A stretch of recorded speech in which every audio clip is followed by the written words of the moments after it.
Morning, 7th grade. Sorry, I had to start over, so in other words, I've already got some of this completed.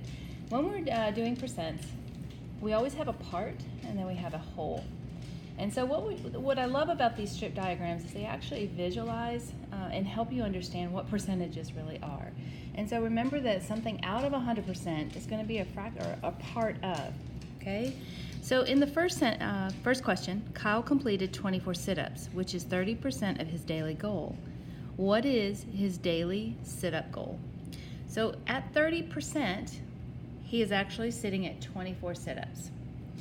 So how do I get the 30 to 100 as well as the number of sit-ups to be 100%?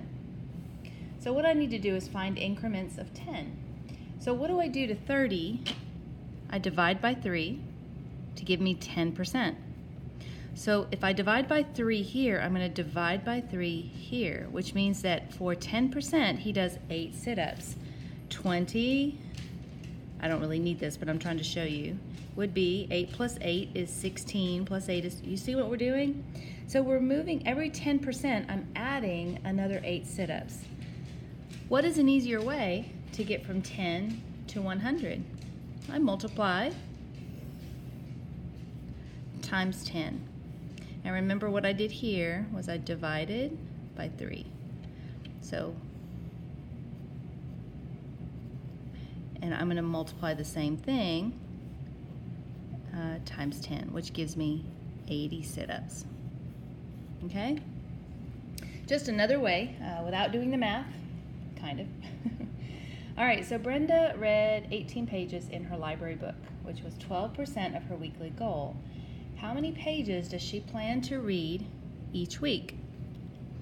So what we have is 12%. So 50 is going to be around here. So 12%. And that gives her 18 pages. Okay? Now we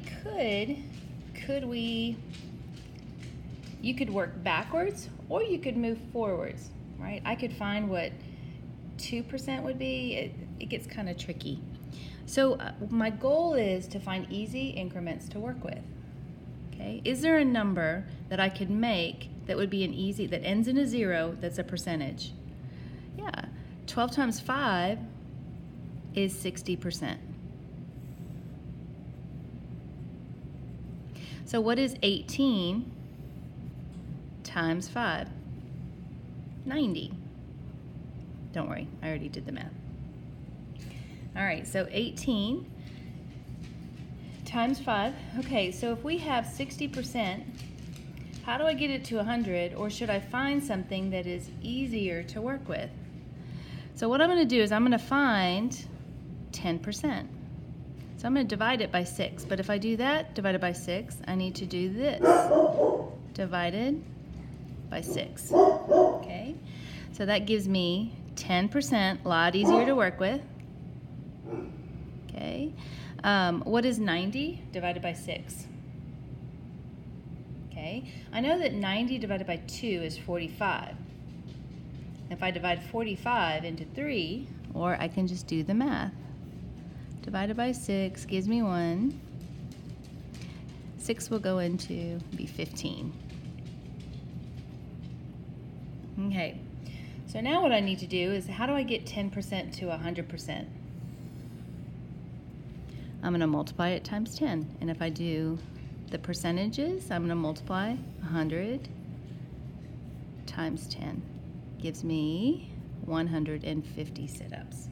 Okay? All right. I think you can figure out the rest of these. But what I wanted to do is do one that went above and beyond. Hold on just a second.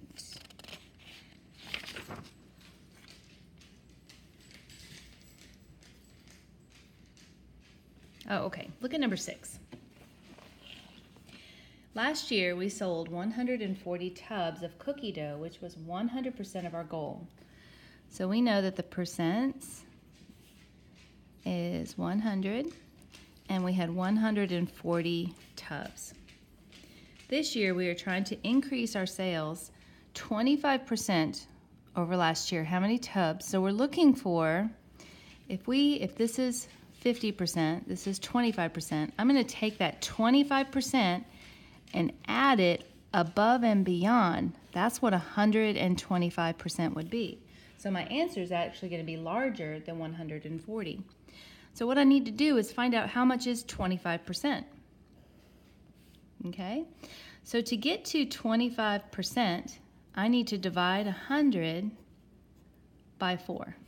So if I do that, I need to do this divided by 4. What's 140? 140 divided by 2 is 70. Divided by 2 again is 35. So that means that 25% is 35. So I'm going to add 35, which is 175. Okay? So remember, whenever you're going above and beyond, above the 100%, this now is your part, and this becomes your whole. Okay? So what I want to do, work through these. I will be at school tomorrow, I promise, hopefully. Try your best. You can work together. Be respectful of the sub today. There's about 11 problems, and I want you to do as many as you can. And I really want to, I will look at this when I come back. So you have a good hour and 10 minutes to do about 11 problems. So I think you have plenty of time. Work with your peers and come up with the answers together. See you tomorrow.